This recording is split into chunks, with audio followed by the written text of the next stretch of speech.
Assalamualaikum warahmatullahi wabarakatuh.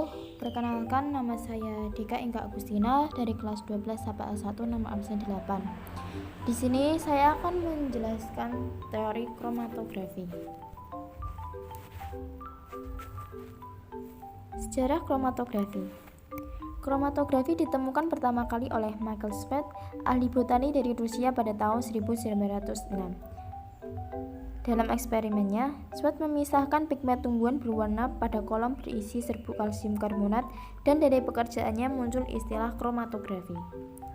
Pigmen yang terpisah dibedakan sebagai pita warna, kromas berarti warna, grafi berarti tulis, sehingga sampai saat ini dikenal istilah kromatografi. Pengertian kromatografi. Kromatografi merupakan metode pemisahan dua komponen atau lebih dalam suatu campuran homogen berdasarkan distribusi senyawa-senyawa tersebut dalam dua fasa diam dan fasa gerak. Proses pemisahan masing-masing komponen terjadi karena perbedaan keterikatan komponen tersebut pada fasa diam dan fasa gerak. Perbedaan keterikatan dapat diketahui dari distribusi kelarutan, muatan ion, daya ukuran molekul, dan sifat-sifat fisika yang lain. Fasa diam dan fasa gerak. Fasa diam adalah bagian yang letaknya tetap atau diam di sepanjang kolom pemisahan, dapat berupa zat padat atau zat cair, berfungsi menahan senyawa melalui interaksi fisika maupun kimia. Fasa gerak adalah bagian yang bergerak sepanjang kolom pemisahan dari ujung sampai akhir kolom dengan proses kromatografi, dapat berupa zat cair atau gas, berfungsi mendorong senyawa bersama dengan aliran fasa gerak.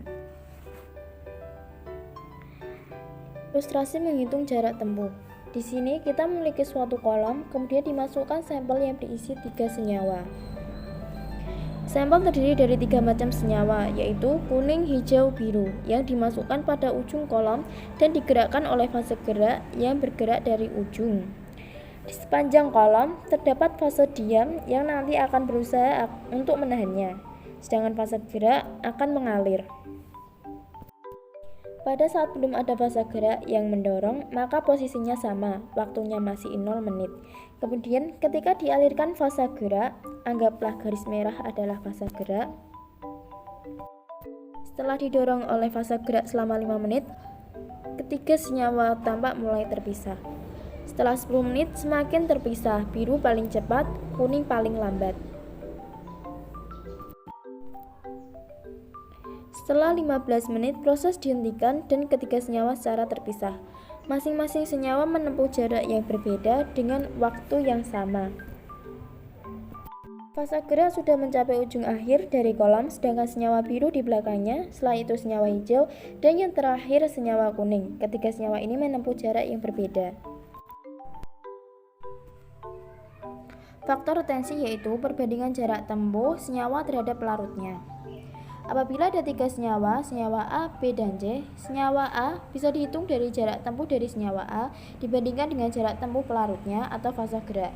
Demikian pula dengan senyawa yang lainnya yaitu senyawa B dan C. Nilai RF ini memiliki nilai rentang antara 0 sampai 1. Senyawa dengan nilai RF kecil mempunyai kecenderungan untuk terikat kuat pada fase diam, sedangkan senyawa dengan nilai RF besar lebih kuat didorong atau berinteraksi dengan fase gerak. Ilustrasi menghitung waktu. Ilustrasi yang kedua ini kita juga bisa menghitung waktu senyawa tadi sampai di ujung kolom. Jadi jaraknya sama, misalnya jaraknya dianggap 20 cm. Kemudian kita punya 3 senyawa. Senyawa tadi didorong oleh fase gerak. Ketika didorong terus-menerus pada waktu tertentu, fase gerak akan keluar di ujung akhir kolom dicatat waktunya. Kemudian kita tunggu lagi lama-lama keluar senyawa biru. Kita tunggu beberapa lama lagi senyawa hijau keluar. Sampai kita tunggu lagi yang terakhir adalah senyawa yang paling lama, senyawa kuning. Ilustrasi yang pertama waktunya sama, tapi jaraknya berbeda. Ilustrasi yang kedua ini jaraknya sama, namun waktu yang diperlukan oleh suatu senyawa untuk mencapainya berbeda. Apabila tidak bisa diamati kolomnya, maka menggunakan metode ini, karena tidak bisa kita ukur, tidak bisa kita bongkar senyawanya berjalan sampai mana jaraknya. Menghitung waktu yang diperlukan oleh senyawa pada jarak yang sama. Cara lain mengidentifikasi pemisahan senyawa dalam kromatografi adalah menghitung waktu retensi atau TR. Waktu yang diperlukan oleh suatu senyawa dari inlet atau ujung kolom sampai keluar dari kolom. Misalnya, campuran senyawa kuning, hijau, biru dimasukkan dalam kolom sepanjang 1 dengan parameter waktu yang diperlukan untuk keluar dari kolom. Misalnya memerlukan waktu paling cepat 17 menit dikenal dengan T0, senyawa biru 26 menit, senyawa hijau 31 menit, senyawa kuning 38 menit. Senyawa biru merupakan senyawa yang paling cepat keluar kolom dibandingkan dengan senyawa hijau dan kuning. Artinya, interaksi dengan fase diam lemah, sedangkan interaksi dengan fase gerak kuat. Kromatogram. Kromatogram merupakan hubungan antara sumbu X yaitu waktu dengan sumbu Y yaitu intensitas komponen.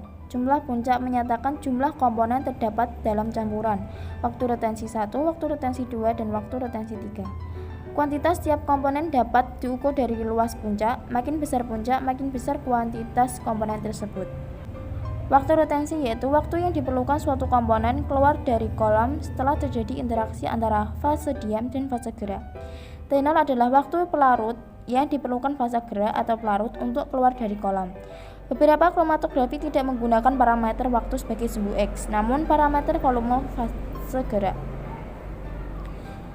Volume retensi, yaitu volume fase gerak yang diperlukan untuk mendorong senyawa dari inlet ke outlet. V0, volume pelarut yang diperlukan fase gerak pelarut untuk keluar dari kolom atau volume kolom.